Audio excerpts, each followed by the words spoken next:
Ramakrishna Reddy party ఆఫీస్లోకి రావద్దంటమే కాకుండా ఆయన కోటరీలో ఆయన చెంచాగాళ్లతో ఏం మాట్లాడించినాడు. వాడు కారుమూరి వెంకటరెడ్డి నన్ను రౌడీ షీటర్ అంటాడు. హైకోర్టు ఏం చెప్పింది? అనిల్ మీద రౌడీ షీట్ లేదు, గొప్ప చదువుకున్న వ్యక్తి, సమాజంలో అటు ఎందుకు చేస్తున్నారు మీరు, ఎవరు నిన్ను రౌడీ షీటర్ అందంటే మీడియా అన్ని పేర్లు ఇచ్చిన 12 మంది పోలీస్ ఆఫీసర్స్కి మెమో ఇచ్చింది. అది కారుమూరి వెంకటరెడ్డి ఎందుకు మాట్లాడినారా బాబు, నా గురించి నీకేం సంబంధం, నువ్వు నా ఇంటి వెనకడు కూడా పక్కన వెనకలుడువా, నేను రాజకీయాల్లోకి వచ్చేసరికి నువ్వు బచ్చా కానివి, ఎట్టారా నీ సంగతి, ఎందుకు మాట్లాడినావు అంటే వాడు ఏం మాట్లాడాడంటే, వాడు మాట్లాడింది రికార్డింగ్ ఉంది చెప్తానండి, ఎందుకు మాట్లాడినాడు అడిగింది.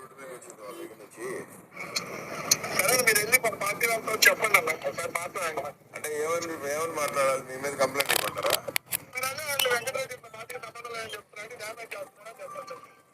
కాదనా, ఇప్పుడు మీరు దయచేసి నా గురించి నేను పార్టీకి విరుద్ధంగా ఈ రోజు మాట్లాడాల, ఇన్ని సంవత్సరాలు నేను ఇన్ని డిబేట్లు మాట్లాడినప్పుడు నాకు ఎవరో కూడా ఇదిగో నా పార్టీకి ఇది కాదు అని నాకు ఎవరు చెప్పలేదు. ఎందుకంటే ఏదైనా ఉంటే చెప్తారు.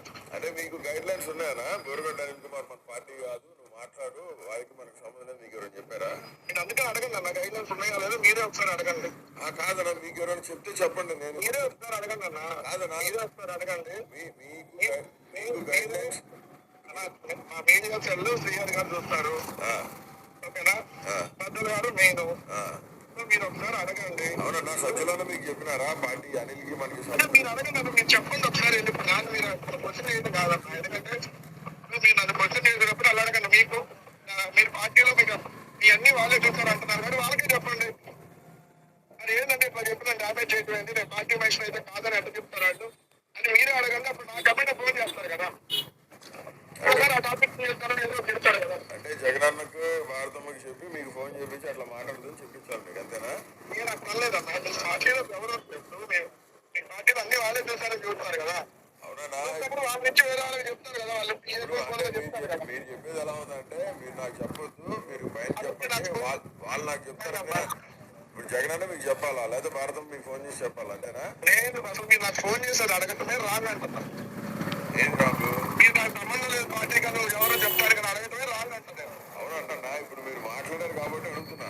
అది మీరు నా మీద ఉంటే మీరు వాళ్ళ దగ్గర చెప్పండి అన్న, వాళ్ళ దగ్గర చెప్తే వాళ్ళ గైడ్లైన్స్ ప్రకారం నేను పనిచేస్తున్నాను. పార్టీ గైడ్లైన్స్ నా వ్యక్తిగత నిర్ణయాలు ఏది నేను ఏదో తీసుకోవడం నాకు అవసరం ఏమవుతుంది. సో అందుకని మీరు అడగండి, మీరు చెప్పించండి. మా మనిషి గారి బాధ్యత చెప్పింది, లేకపోతే మా మనిషి అని చూస్తాం ఏమన్నా. క్లియర్గా అతను చెప్పింది ఏంది రికార్డింగ్లో, పూడి శ్రీహరి అనేవాడు చెప్పిండు, సజ్జల అనేవాడు చెప్పిండు, వాళ్ళు చెప్తే వాళ్ళ ఇన్స్ట్రక్షన్స్ బట్టి నేను మాట్లాడినా అన్నాడు. నేను రౌడీ షీటర్నంట. బోరుగడ్డ అనిల్ కుమార్ అనేవాడు లండన్లో పీజీ చేసినాడు. మా నాన్న చనిపోయినాక నేటికి వచ్చి జగన్మోహన్ రెడ్డి గారి కోసం కష్టపడినా. సెంట్రల్ రాజకీయాల్లో, కేంద్ర రాజకీయాల్లో కీలకమైన వ్యక్తిగా ఉండి కేంద్ర మంత్రులు నా ఇంటికి వచ్చిపోతారు. నేను జగన్మోహన్ రెడ్డి గారికి దగ్గర అత్యంత సమీపమైన మనుషులం కాబట్టి అన్న కోసం రాజశేఖర రెడ్డి గారి సమాధి కాడికి పోయి మాటిచ్చిన, నీ కొడుకుని ముఖ్యమంత్రి చేసేదాకా నీ కొడుకుతోనే ఉంటానయ్యా, నీ కొడుకు నీకు మళ్ళీ పరిపాలన చేయాలా, నీకంటే ముందు 100 అడుగులు వేసి పరిపాలన చేయాలని ఇచ్చున్నా. నేను 30 లక్షల కాలుబలం మాది, మీ అన్నకి రౌడీ షీటర్ ఓపెన్ చేశానని చెప్పి వాళ్ళు నన్ను ఏ పొద్దు కూడా ఈ పొద్దు దాకా నన్ను ఫంక్షన్కి పిలిచలా. ఎవడు అనింది రౌడీ షీటర్ అని? బయట అంటే పట్టించుకోను. కారుమూరి వెంకటరెడ్డి వాడు వాగుతాడా నా గురించి? దీని మీద కారుమూరి వెంకటరెడ్డిని ఇమ్మీడియట్గా పార్టీ నుంచి బర్తరఫ్ చేయాలా. నాకు నా కుటుంబానికి సజ్జల రామకృష్ణారెడ్డి బహిరంగ క్షమాపణ చెప్పాలా. పూడి శ్రీహరి అనేవాడు కుట్రదారుడు, విన్నారుగా మీరు.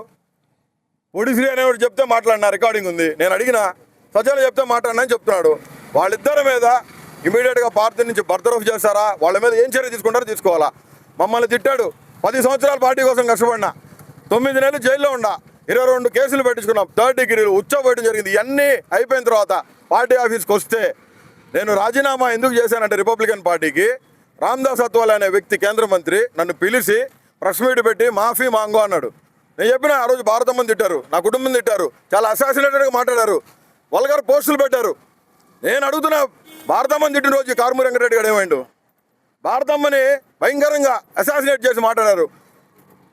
జగన్మోహన్ రెడ్డి గారు కన్న తల్లి మానం గురించి మాట్లాడారు. ఆ రోజు కదా నేను బయటకు వచ్చింది, ఆ రోజు కదా భారతమ్మకి పాలాభిషేకం చేసింది నేను, అందుకు కదా నా ఆఫీస్ తగలబెట్టింది. పార్టీలోనే సజ్జల రామకృష్ణారెడ్డి గారు కుట్ర చేసి వాడు కోటరీని పెట్టి నన్ను ఏ కాడికి ఆ కాడికి నాకు భోజనం కూడా ఇక్కడ చేసేదానికి అర్హత లేకుండా చేసిన వ్యక్తి సజ్జల రామకృష్ణారెడ్డి కుట్ర పన్ని. నేను ఒక దళితున్నానా? జగన్మోహన్ రెడ్డి గారు దళితులు మా మామూలని కాలర్ పట్టుకొని చెప్పిన వ్యక్తి. ఈ విషయాలు జగనన్నకి తెలియదు. పార్టీలో చాలా మంది ఇబ్బంది పడుతూ ఉన్నారు. 70% ఆఫ్ ది ఎమ్మెల్యేస్ మినిస్టర్లు అందరూ కూడా చెప్పుకోలేని పరిస్థితిలో ఉన్నారు. మాకందరికీ జగన్మోహన్ రెడ్డి నాయకుడు, సజ్జల కాదు. మేము పనిచేసింది జగన్మోహన్ రెడ్డి కోసం. జగన్మోహన్ రెడ్డి కోసమే పనిచేస్తాం. జగన్మోహన్ రెడ్డి కోసం ఇక్కడ చచ్చిపోతాం కూడా చచ్చిపోతాం. ఇక్కడ మాకు ఎవడు నాయకుడు లేడు. వైఎస్ జగన్మోహన్ రెడ్డి నాయకుడు, ఆయనే మాకు మూలం. జగన్మోహన్ రెడ్డి క్రెడిబిలిటీ అంతా దోచుకు తిని ఏం చేస్తాడండి ఇక్కడ కూర్చొని సజ్జల? ఇస్త్రీ కొట్టేసుకొని నలగకుండా కూర్చుంటాడు. ఇక్కడ పార్టీ కార్యకర్తలు జెండా పట్టుకోమని చెప్పండి, తిరగమని చెప్పండి. సజ్జల రామకృష్ణారెడ్డి ఏ పొద్దునా సరే జెండా పట్టుకొని 1 కిలోమీటర్ నడిచిన పాపుతుందా?